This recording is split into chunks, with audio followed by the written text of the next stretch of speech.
Bonsoir frères et sœurs. Pourquoi les vierges sages ont-elles refusé de partager leur huile?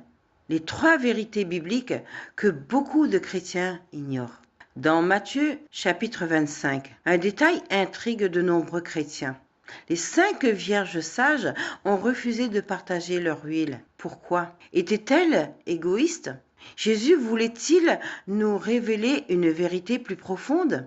Voici 3 vérités bibliques, souvent négligées dans cette parabole. Pourquoi l'huile ne pouvait pas-elle être partagée?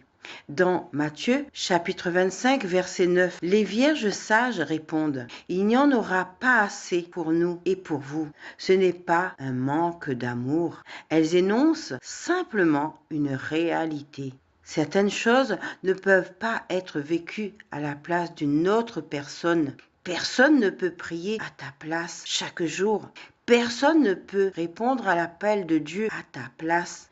Personne ne peut marcher avec lui à ta place. Jésus dit dans Jean chapitre 10 verset 27, « Mes brebis entendent ma voix, je les connais et elles me suivent. » Il parle d'une relation personnelle avec chacun de ceux qui le suivent. C'est pourquoi cette huile ne pouvait pas simplement être prêtée.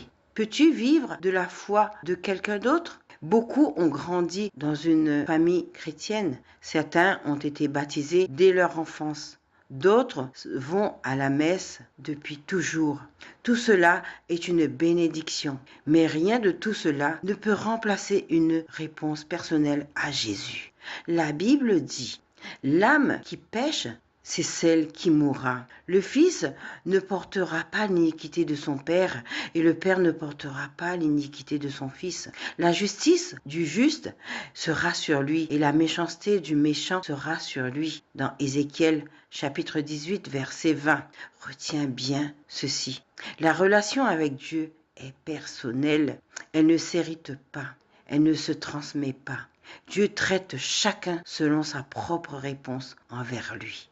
Pourquoi est-il déjà trop tard? Les vierges folles sont finalement parties acheter de l'huile. Leur décision était sincère, mais le moment était passé. Jésus dit dans Matthieu chapitre 25 verset 10, « Pendant qu'elle allait en acheter, l'époux arriva. Celles qui étaient prêtes entrèrent avec lui dans la salle des noces et la porte fut fermée. » Cette image nous rappelle une vérité solennelle. La porte du royaume de Dieu ne restera pas ouverte éternellement. Le temps que Dieu nous accorde pour nous préparer au retour du Seigneur est limité. Aujourd'hui est le temps de la préparation. Cette parabole nous avertit de ne pas attendre comme des vierges folles qui ont regretté leur retard lorsque la porte était déjà fermée. Ces 3 vérités nous rappellent toute la même chose. Personne ne peut vivre ta relation avec Dieu à ta place. Personne ne peut croire à ta place. Personne ne peut se préparer à la venue de Jésus à ta place.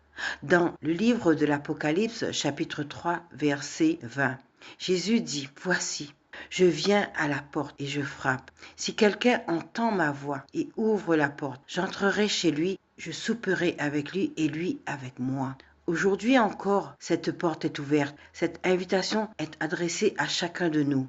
Et toi, si Jésus revenait aujourd'hui, serais-tu prêt? Partage ta réponse dans les commentaires et envoie cette vidéo aux personnes que Dieu met sur ton cœur. Si tu souhaites approfondir la Bible et développer une véritable relation personnelle avec Dieu, rejoins gratuitement notre groupe d'études bibliques en ligne. Tu peux nous rejoindre en cliquant sur le lien dans ma bio ou nous contacter via le numéro WhatsApp affiché sur l'écran. Que Dieu te bénisse, mes sœurs et frères. Amen.